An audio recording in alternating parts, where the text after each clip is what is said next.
ఈరోజు 9వ రోజు నవమి. దీనినే మహర్నవమి అంటారు. మహర్నవమి అంటే మనకి చాలా పవిత్రమైన రోజు. ఎందుకంటే ఈ 9 రోజులు ఈ దేవి ఉపాసకులు ఎంతో కష్టపడి ఉపవాసాలుండి ఎంతో శ్రమ కోర్చి చాలా చక్కగా అమ్మవారిని పూజించి ఈ 9వ రోజు అమ్మవారి కృపా కటాక్షాల కోసం ఎదురు చూసే రోజు. దీన్ని అందుకనే నవమి తిథి అంటారు, మహర్నవమి అంటారు. ఈ రోజు చాలా చాలా అద్భుతమైన ఫలదాయకమైన రోజు. మనం ఏ రోజు చేయకపోయినా ఈ 3 రోజులు, సరస్వతి నక్షత్రం రోజు, ఈ దుర్గాష్టమి రోజు, నవమి రోజు, ఈ 3 రోజులు పూజ చేసిన చాలా చక్కటి ఫలితాలు అమ్మవారు ఇస్తే మనకి అమ్మవారి కృపా కటాక్షాలు మనకు లభిస్తాయి. ఈరోజు అవతారం వచ్చేసరికి మహిషాసుర మర్దని, విజయవాడలో చాలా చక్కటి అవతారం మహిషాసుర మర్దని.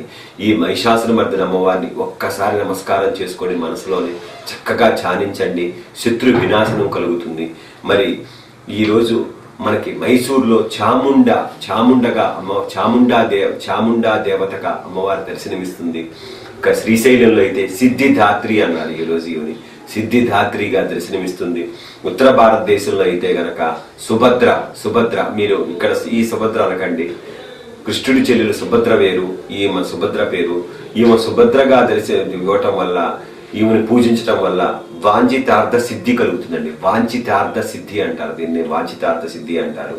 అంతేకాకుండా అమ్మవారు ఈ కుమారి పూజలో 10 సంవత్సరాల వయసు గల అమ్మాయి, అంటే 9 సంవత్సరాలు నిండిన అమ్మాయిని గనక, అంటే 10 సంవత్సరాల వయసు గల అమ్మాయిని పూజించాలి 9వ రోజు, చిట్ట చివరి రోజు కాబట్టి.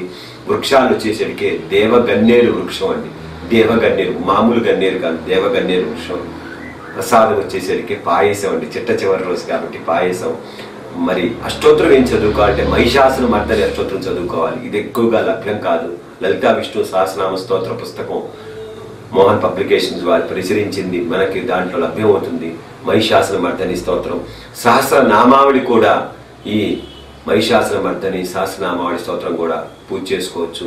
ఇక కవచం వచ్చేసరికి కాళీ కవచమే పారాయణ చేస్తాం. మహిషాసుర మర్దని కవచం ఎక్కడ దొరకదు కాబట్టి కాళీ కవచాన్ని మహిషాసుర మర్దని కవచంగా పారాయణ చేస్తాం. కాళీ అష్టకం రాసింది ఎవరయ్యా అంటే ముందుగా మహాకవి కాళిదాసు. చేది భవన్నికల కేటి కదంబ వనవాసి అనే అద్భుతమైన అష్టకం, చాలా మంచిదండి. ఇది గనక చదివితే, చిన్నప్పుడైతే మన పెద్దవాళ్ళు అది నేర్చుకోమని చదివించేవాళ్ళు. ఇక శతనామ స్తోత్రం, కాళీ శతనామ స్తోత్రాన్ని మహిషాసుర మర్దని శతనామ స్తోత్రంగా భావిస్తాం. ఇక స్తోత్రం కూడా కాళీ స్తోత్రం చాలా చాలా మంచి ఋషులు రాసినవి, దేవతలు రాసినవి ఉన్నాయి, అవన్నీ చదువుకోవచ్చు. కాళీ సహస్రనామ స్తోత్రాన్నే పారాయణంగా చేస్తాం. ఇక మామూలు ఖాళీ చేయాలంటే కకార ఖాళీ చేస్తారు. కకార ఖాళీ అష్టోత్తర సహస్రనామ స్తోత్రం చేస్తుంటారు. కకార ఖాళీ అష్టోత్తర సహస్రనామ స్తోత్రం ఉంది. ఈ అమ్మవారికి మాత్రం కేవలం ఖాళీ సహస్రనామ స్తోత్రమే చేయాలి. ఈమె ఈరోజు శక్తిగా మహిషాసురుని చంపిందండి. అంటే చిట్ట చివరి రోజు కాబట్టి మహిషాసుర వధ జరిగింది. మరి ఈమెని ఏ మంత్రంతో పూజిస్తారయ్యా అంటే గనక అపర్ణ చండిక చండ ముండాసుర నిషూదిని, అపర్ణ చండిక చండ ముండాసుర నిషూదిని అని పూజించాలండి ఈ మంత్రంతో.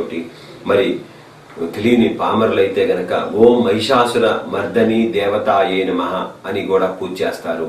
ఈ ఓం శ్రీ మహిషాసుర మర్దని దేవతాయే నమః అని కూడా పూజ చేస్తారు. ఇక మీ అందరికీ చెప్పింది ఇందాక చెప్పాను, అపర్ణ చండిక చండ ముండాసుర నిషూదిని అనే నామంతో కూడా మనం ఈమెను పూజిస్తారు.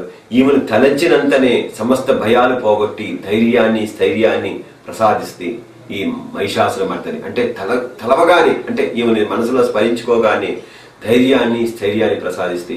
ఇక ఈమె గురించి అద్భుతమైన స్తోత్రం మహిషాసుర మర్దని స్తోత్రం మీ అందరికీ తెలిసిందే. అయిగిరి నందిని నందిత మోదిని విశ్వ వినోదిని నందినుతే గిరివర వింజ విశిరోధిని వాసిని విష్ణు విలాసిని విజిష్ణునుతే భగవతి హేసితి కంఠ కుటుంబిని భూరి కుటుంబుని భూరి కృతే జయ జయ మహిషాసుర మర్దిని రమ్య కపర్దిని శైలసుతే అని అద్భుతమైన స్తోత్రాలు ఉన్నాయండి. చాలా చక్కటి స్తోత్రాలు. ఒకవేళ చదవటం రాకపోయినా సరే, వాళ్ళు విన్నా సరే ఈరోజు మంచి ఫలితం దక్కుతుంది. కాబట్టి ఈ స్తోత్రాన్ని అందరూ పారాయణం చేయడానికి ఈరోజు ప్రయత్నం చేయండి, చాలా సత్ఫలితం కలుగుతుంది. ఇక ముందుగా నవదుర్గా వైభవంలో భాగంగా శ్రీశైలంలో భ్రమరమ్మికాదేవిని సిద్ధిదాత్రిగా పూజ చేస్తున్నారు. ఈమె సర్వ సిద్ధులను ప్రసాదించి తల్లి అంటే ఎటువంటి సిద్ధులు కావాలన్నా సరే సిద్ధిదాత్రి ప్రసాదిస్తే పరమేశ్వరుడు సర్వ సిద్ధులను దేవి కృప వల్ల పొందాడని చెప్పి దేవి పురాణంలో ఉండండి. సాక్షాత్ పరమేశ్వరుడు ఆదిదేవుడు ఆది భిక్షువైన పరమేశ్వరుడే అమ్మవారి కృపచేత సర్వసిద్ధులను పొందాడండి దేవి కృపచేత. కాబట్టి సిద్ధిదాత్రి అయింది. ఈమె శివునిపై దయచేల్చి శరీరంలో అర్ధ భాగంగా నిలిచిందండి. అంతేకాకుండా ఈ సిద్ధిదాత్రి అర్ధనారీశ్వర తత్వాన్ని పొందిందండి. శివుడికి పతిగా పొందటమే కాకుండా తన అర్ధభాగాన్ని శివుడికి ఇచ్చిందండి. ఈమె సిద్ధిదాత్రి చతుర్భుజి అండి, అంటే 4 చేతులు కలిది. సింహవాహిని అండి, సింహవాహిని. ఒక్క కాలరాత్రి మాత్రమే మీకు ఇందా చెప్పానండి. గార్ధప వాహనం, గాడిద వాహనం, తక్కిని వృషభ వాహనం కానీ సింహవాహిని కానివ్వండి. ఇక కుడివైపు చక్రాన్ని గదని ధరిస్తుంది. కుడివైపు చక్రాన్ని గదని ధరిస్తుంది. ఎడం చేతి వైపు శంఖాన్ని కమలాన్ని ధరిస్తుంది. ఎడం చేతి వైపు ఈమెను ఆరాధించే వారికి సకల సిద్ధులను కరతలామలకం అండి, అంటే కరతలామలకం అంటే చేతిలోనే ఉంటాయండి. ఈమెను ఆరాధించే వారికి ఈమె కృపచేత భక్తుల యొక్క సాధకుల యొక్క లౌకిక పరమార్థిక మనోరథములు సఫలమగులండి. లౌకిక పారమార్థిక అంటే మామూలుగా ధనము ఇవన్నీ కూడా కాకుండా పారమార్థిక మనోరథాలు అంటే ఎవరైతే ఆధ్యాత్మికంగా ఎదగాలనుకుంటున్నారో, ఆధ్యాత్మికంగా పొందాలి అనుకుంటారు, ఇవన్నీ సఫలాలవుతుంది. సిద్ధిదాత్రి కృపచేత కృపకు పాత్రుడైన భక్తులకు కోరికలు ఏవి మిగిలి ఉండవండి. ఇది అద్భుతమైన విషయం అండి. అంటే సిద్ధిదాత్రి గనక పూజ చేసి సిద్ధిదాత్రిని గనక కృప పొందితే భక్తులకి కోరికలేవి ఉండవండి. అంటే అంతటి అద్భుతమైన స్థితి అర్థం చేసుకోండి. కోరికలు లేని స్థితి మిమ్మల్ని ప్రార్థించింది ఎవరయ్యా అంటే ఒక్క కుంతీదేవి అండి. అంటే కష్టాలు ఇవ్వయ్యా అని అడిగిందండి కుంతీదేవి మాత్రం శ్రీకృష్ణ పరమాత్మ. ఎందుకయ్యా అంటే కష్టాలు ఉన్నప్పుడే భగవంతుని స్మరిస్తామండి. కోరికలు లేని స్థితి కూడా అడిగింది కుంతీదేవి. కాబట్టి ఎవరైతే ఈ సిద్ధిదాత్రిని పూజిస్తారో వారు కోరికలు లేని స్థితికి ఎదుగుతారండి. అంతేకాకుండా ఈ అట్టి వానికి భగవతీదేవి చరణ సన్నిధియే సర్వస్వములు. మరి కోరికలు లేకపోతే ఏమవుతుందండి? మనకి ఆమె చరణ సన్నిధానాలే మనకి సర్వస్వం అయిపోతుంది. ఇంక ఇవన్నీ పట్టమండి. ఆమె చరణాలను పట్టుకొని ఆమెను ప్రార్థించడం, ఆమెను సన్నిధిలో ఉండటమే సర్వస్వం అవుతుందండి. అంతేకాకుండా భగవతీ మాతను ఈ అమ్మవారిని స్మరించటం వల్ల స్మరణ ధ్యాన పూజాధికం వల్ల సంసారం నిస్సారం అని కూడా బోధపడుతుందండి. ఇవన్నీ ప్రాకృతం అంటే ఇవన్నీ మనం కలిపి ఇదొక జీవితమే ఒక నాటక రంగం అని కూడా మనకి అద్భుతంగా అమ్మవారి కృపచేత మనకు కలుగుతుంది. అంటే ఈ మనం చేయటం, సంపాదించడం, చేయటం ఇవన్నీ మన విద్యుత్ ధర్మాలే. అంటే ఒక నాటక రంగంలో మనం ఒక నాటకం చేస్తున్నంతసేపు ఆ పాత్రలో ఎలా జీవిస్తామో కానీ మానసికంగా మనం అనేది మనకు ఎలా గుర్తుండదో ఒక చిత్రంలో ఒక నటుడిగా జీవిస్తున్నంతసేపు అతను ఎంత చక్కగా జీవిస్తాడో అలానే ఈ సంసారం అనే సాగరంలో కూడా మనం జీవిస్తూ నటిస్తామండి. అంటే మన యొక్క ఆధ్యాత్మిక చింతనంతా భగవద్ధ్యానం మీద ఉంటూ మన పనులన్నీ చక్కగా చేసుకుంటూ వెళ్ళగలిగిన స్థితి మనకి అమ్మవారు ప్రసాదిస్తుంది. అంతేకాకుండా పరమానందకరమైన అమృత పదాన్ని పొందుతామండి. అంటే చిట్ట చివరికి అమృత పదాన్ని ఈ సిద్ధిదాత్రి వల్ల పొందుతామండి. అనిమాది అష్టసిద్ధులను మోక్షాన్ని ప్రసాదించేది. అంతేకాకుండా లౌకిక అలౌకిక సర్వార్థ సిద్ధులకు మోక్ష సిద్ధులకు అధిష్టాన దాత్రి సిద్ధిదాత్రి అండి. ఇంకా సర్వస్వం ఉన్నాయండి. లౌకిక అలౌకిక అనిమాది అష్టసిద్ధులు, అంతేకాకుండా మోక్ష సిద్ధులు, సర్వార్థ సిద్ధులు అంటే సర్వార్థాలు అంటే అన్ని ప్రసాదించి పురుషార్థాలు ఇంకన్నీ అండి. మొత్తం ఇవన్నీ మోక్ష సిద్ధులు ప్రసాదించి అధిష్టాన దాత్రి ఎవరంటే సిద్ధిదాత్రి అండి. కాబట్టి మీరు మనసారా చతుర్భుజి అయిన ఈవెన సింహవాహిని అయిన ఒక చేతితో కమలాన్ని ధరించి ఉన్న కమలము మీద ఆసీనురాలై ఉండండి సింహవాహిని. కానీ ఈమె కమలం మీద కూర్చొని ఉంటుందండి. సింహవాహిని కానీ ఈమె కమలం మీద, అంటే లక్ష్మీదేవి ఎలా అయితే కమలం మీద కూర్చొని ఉంటుందో ఈ సిద్ధిదాత్రి కూడా చిట్ట చివరి ఈ నవమి తిథి రోజు పూజించే అమ్మవారు కూడా మనకి కమలం మీద కూర్చొని ఉంటుంది. కాబట్టి ఆమె సిద్ధిదాత్రిని ఈరోజు మనసారా నమస్కారం చేసుకోండి. ఇక తర్వాత మనం నవదేవి వైభవంలో భాగంగా మనం మహిషాసుర మర్దిని గురించి చెప్పుకుందాం. చండీ సప్తశతిలో దుర్గాదేవి అష్టభుజాలతో మహిషాసురుని సంహరించి సింహవాహిని శక్తిగా వికటాట్టహాసం చేసిందండి. అంటే పెద్దగా వికటాట్టహాసం చేసి మహిషాసురుని యొక్క సేనాధిపతులైన చిక్షురుడు, చామరుడు, ఉదద్రుడు, భాస్కులుడు, విడాలుడు అనే ఈ సైన్యాధ్యక్షులందరినీ సంహరించిందండి. సంహరించి తర్వాత యుద్ధంలో మహిషాసురుడిని చంపి మహిషాసురం అర్థమైందండి. ముందుల సైన్యాధ్యక్షులను చంపిన తరువాతే ఈమె మహిషాసురుని చంపింది. అందుకని మహిషాసురం అర్థమైంది. ఆఖరి రోజు కాబట్టి ఈ రోజు నవమి, 9వ రోజు కాబట్టి దీన్నే మహర్నవమి అంటారు. ఇందాక చెప్పాను, నవమి ఆఖరి రోజు కాబట్టి మహర్నవమి అంటారు. సింహ వాహనం మీద ఆలీడ పాద పద్ధతిలో ఒక చేతిలో త్రిశూలాన్ని ధరించి మహిషాసుని సంహరించిందండి. ఇది ఒక పద్ధతిలో అమ్మవారి త్రిశూలాన్ని ధరించి ఆలీడ పాద పద్ధతిలో, అంటే ఆమె యొక్క పాదాన్ని ఆ విధంగా ఉంచి మనకి ఆ పద్ధతిలో ఉంచి త్రిశూలాన్ని ధరించి మహిషాసుని సంహరించిందండి. మహిషాసుని సంహరించిన రూపంతో దర్శనమిస్తుంది. ఈ అష్టోత్తర శతనామ స్తోత్రం గనక భక్తులు గనక చేస్తే శత్రు బాధలు ఉండవండి. ఎవరికైతే శత్రు బాధలు ఉన్నాయి, ఎవరైతే శత్రువులతో పీడించబడుతున్నారో వాళ్ళందరూ ఈమెని పూజించుకోవాలి. ఇక దుష్టగ్రహ బాధ నుండి ఉపశమనాన్ని కలిగిస్తుంది. దుష్టగ్రహ బాధలు ఎటువంటి నవగ్రహ బాధల నుండి కూడా అమ్మవారు ఉపశమనాన్ని కలిగిస్తుంది. మనసులో ఉన్న భయాన్ని పోగొట్టి ధైర్యాన్ని ప్రసాదిస్తండి. మనసులో ఉన్న భయాన్ని పూర్తిగా నశింపజేస్తండి. అంటే ఎటువంటి భయపడుతుంటారో నిత్యం అయ్యోయ్యో అని భయపడుతుంటారు వాళ్ళందరికీ భయాన్ని పోగొడుతుందండి.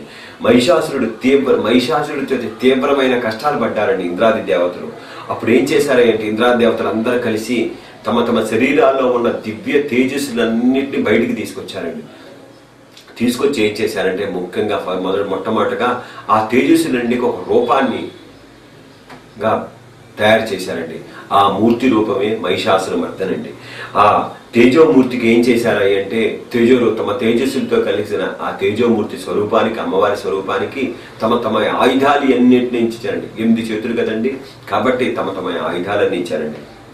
అప్పుడు పర్వతరాజపుత్రి ఉంది కదండి, హిమవంతుడు తండ్రి కదండి. ఆ హిమవంతుడు ఏం చేశాడయ్యా అంటే ఒక సింహాన్ని సమర్పించాడు. ఇక్కడ సింహవాహిని. అందుకని నిన్న చెప్పాను మీకు, దుర్గాదేవి శార్దూల వాహిని పులివాహిని, దుర్గముని రాక్షస సంహరించింది. మహిషాసురమర్దిని సింహవాహిని, మహిషాసుని సంహరించింది. ఇదే బాగా గుర్తుపెట్టుకోండి. ఈ విషయాన్ని గుర్తుపెట్టుకుంటే మీకు ఈ ఫోటో చూసినప్పుడు ఎవరు మహిషాసురమర్దిని ఎవరు దుర్గా అనేది మీకు అర్థమవుతుందండి. కాబట్టి ఈ సింహవాహిని ఒక శక్తిగా మారిపోయిందండి. ఎప్పుడైతే సింహానికి సంబంధించిన శక్తిగా మారిపోయి మరి ఈ చండీ సప్తశతిలో అయితే మహాలక్ష్మి స్వరూపుడే దుర్గాదేవిగా అష్టభుజాలతో మహర్నవమి రోజు ముందుగా ఎవరిని ఈ మహిషాసురుల సైన్యాధ్యక్షులైన వాళ్ళందరినీ చంపేసిన తర్వాతనే, ఇందాక చెప్పాను కదా సైన్యాధ్యక్షుల పేర్లు, వాళ్ళందరినీ చంపిన తర్వాతనే మహిషాసుని చంపి లోకోపకారం చేసిందండి. ఆ లోకోపకారం చేయటం వల్లే ఈమె మహిషాసుర మర్దని అయింది. కాబట్టి ఈ మహిషాసుర మర్దనిని ఒక్కసారి స్మరించుకుంటే మనకి ఎటువంటి పనులైనా అవుతాయండి. సింహవాహిని ఎవరైతే సైన్యాధిపతులు చిక్షురుడు, చామరుడు, ఉదద్రుడు, భాస్కరుడు, బిడాలుడు అనే రాక్షసులందరినీ సంహరించి తరువాత యుద్ధంలో మహిషాసుని అవలీలగా చంపి అదే స్వరూపంతో ఇంద్రకీలాద్రి మీద వేసిందండి. కాలక్రమంలో ఆమె కొంగు బంగారంగా కనకదుర్గ అయిందండి. ఎప్పుడైతే వీళ్ళందరినీ మహిషాసుని చంపిందో ఈమె కనకదుర్గగా రూపింది. అందుకనే ఈ మహిషాసుని మర్దిని అవతారం శరన్నవరాత్రుల్లో సింహ వాహనం మీద ఆలీడా పాద పద్ధతిలో ఒక చేతిలో త్రిశూలాన్ని ధరించి మహిషాసుని సంహరిస్తున్న రూపంలో దర్శనమిస్తుందండి. మహిషాసుని సంహరిస్తున్న రూపంలో, చక్కటి రూపంలో దర్శనమిస్తుంది. కాబట్టి ఈమెను తలచినంతనే సమస్త భయాలు పోగొట్టి స్థైర్యాన్ని ప్రసాదిస్తుంది. కాబట్టి ఈ మహిషాసుర మర్దని స్తోత్రం మీకు ఇందాక చెప్పాను, ఐగిరి నందిని అనే స్తోత్రం చదువుకోండి. దేవగన్నేరు వృక్షాలు పూజించాలి. పాయసాన్ని నివేదంగా పెట్టాలి. 10 సంవత్సరాల వయసు గల అమ్మాయిని, అంటే 9 సంవత్సరాలు నిండిన అమ్మాయిని సుభద్రగా ఈరోజు ఉత్తర భారతదేశంలో పూజిస్తారు. అదే శ్రీశైలం సిద్ధిదాత్రి, మీకు ఇందాక చెప్పాను, సిద్ధిదాత్రి పూజించే వాళ్ళ భక్తులకి కోరికలేమీ మిగలవండి. అంటే ఆమె అన్నీ ఇస్తండి. సర్వార్థ సిద్ధులు, మోక్ష సిద్ధులు, అష్ట అనిమాది సిద్ధులు అన్ని ప్రసాదిస్తండి. కాబట్టి మైసూరులో ఈమెని చాముండగా పూజిస్తారు. విజయవాడ మహిషాసుర మర్దనిగా పూజిస్తారు. మరి మహిషాసుర మర్దని గాయత్రి మంత్రం మీకు చెప్పలేదు అనుకుంటున్నారు.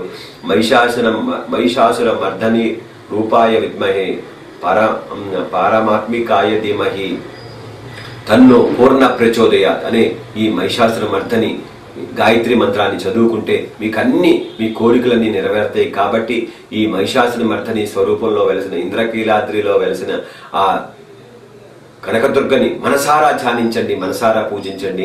మహర్నవమి చాలా అద్భుతమైన రోజు. ఈ రోజు ఎవరైతే మహిషాసుని మర్దని స్వరూపాన్ని తలిచినా చూచినా, మీ దగ్గరలో ఉన్న దేవాలయాన్ని చూసినా సరే వాళ్ళ కోరికలన్నీ నెరవేరుతాయి. మనకి ఎన్నో దేవాలయాలు ఉన్నాయి ఇక్కడ దగ్గరలో గుంటూరు జిల్లాలో. ఇక్కడైతే మనకి దగ్గరలో అయితే కనుక కంఠంరాజు కొండూరులో మహంకాళిగా దర్శనమిస్తుంది. అదే చందోలు దగ్గర అయితే మనకి బండ్లమ్మ తల్లి పగడాముఖిగా దర్శనమిస్తుంది. అదే మనకి అమీనాబాద్లో అయితే ఆ కొండపైన మనకి అమ్మవారు మూలాంకురేశ్వరిగా దర్శనమిస్తుంది. అదే నర్సరావుపేట దగ్గర నుంచి సత్తిలిపల్లి వెళ్లే దారిలో అయితే కంఠంరాజు కొండూరులో మహంకాళిగా దర్శనమిస్తుంది. ఎన్నో దేవాలయాలు ఉన్నాయి, మనం చూడటానికి ప్రయత్నం చేయండి. మనమైతే ముఖ్యంగా వాసవి కన్యకా పరమేశ్వరి దేవాలయంలోని ఈ అవతారాలని చూస్తుంటాం కాబట్టి వాటిని ఎక్కువగా దర్శిస్తుంటాం. మీకు నచ్చిన దేవాలయంకి వెళ్ళండి. అదే వరంగల్లో అయితే భద్రకాళిగా, ఇవన్నీ మహిషాసున మర్దని స్వరూపాలే. ఇవన్నీ ఎందుకు చెప్తున్నానంటే మహిషాసున మర్దని కాళీగా ఉద్భవించిన తల్లి కాబట్టి మహిషాసున మర్దని స్వరూపాలు వరంగల్లో భద్రకాళిగా, విజయవాడలో కనకదుర్గగా, ఇక మనకి ఎన్నో ఈ అమ్మవారి క్షేత్రాలు చక్కగా ఉన్నాయి. ముఖ్యంగా మనకి దగ్గరలో అయితే త్రిపురాంతకంలో అయితే బాలా త్రిపుర సుందరిగా మాలగా, మరి అంతేకాకుండా అమ్మవారు చక్కగా అక్కడ కదంబ వనవాసిని అంటారు, ఆ మనకి త్రిపురాంతకంలో ఉంది. అదే శ్రీశైలం భ్రమరాంబికా శక్తి ఈరోజు సిద్ధిదాత్రిగా పూజించబడుతుంది. ఈ కనీసం ఈరోజు ఆ క్షేత్రాలకు వెళ్ళలేకపోయినా సరే ఆ అమ్మవారిని అందరూ చక్కగా స్మరించండి. ముఖ్యంగా మనకి కొల్హాపూర్లో అయితే మహాలక్ష్మిగా దర్శనమిస్తుంది. ఇక మనకి దగ్గరలో ఉంది షోలాపూర్ దగ్గరలో ఉంది అమ్మవారి శివాజీ ఖడ్గాన్ని భవానీ మాతగా ఆమె ప్రసాదించింది. ఆ క్షేత్రాన్ని కూడా దర్శించండి. మీకు చక్కగా తుల్జాపూర్ భవానీ అంటారు, అమ్మవారి ఖడ్గాన్ని ప్రసాదించింది. తుల్జాపూర్ వెళ్తే కనుక పొద్దురుపూట అమ్మవారిని అభిషేకం కన్నులారా చూడండి నిజ రూపానికి. చక్కగా అరటిపళ్ళు పాలతో చేస్తారు, ఆ ప్రసాదాన్ని ఇస్తారు. నేను వెళ్ళాను, ఎంతో ఆనందాన్ని అనుభవించాను. తుల్జాపూర్ భవానీని అభిషేకాన్ని దర్శించండి, మీ అందరికీ శుభం జరుగుతుంది. మీరు షిరిడి వెళ్తుంటారు కాబట్టి తుల్జాపూర్ భవానీని చక్కగా దగ్గరలో ఉన్న పండరిపురం దగ్గరలో ఉన్న షోలాపూర్ దగ్గరలో ఉన్న తుల్జాపూర్ భవానీని దర్శించండి. ఎందుకంటే మనం ఎక్కడికి కనకదుర్గ దగ్గరికి వెళ్ళిన భవానీ మాతలు ఎంతో మంది భవానీ దీక్షలో దర్శనమిస్తుంటారు. కాబట్టి ఆ తుల్జాపూర్ భవానీని కూడా జీవితంలో ఒక్కసారి దర్శనం ప్రయత్నం చేయండి. కాబట్టి మనం మహిషాసుని మర్దిని ఒక్కసారి మనం మనసారా స్మరించుకుంటూ ఈ కార్యక్రమానికి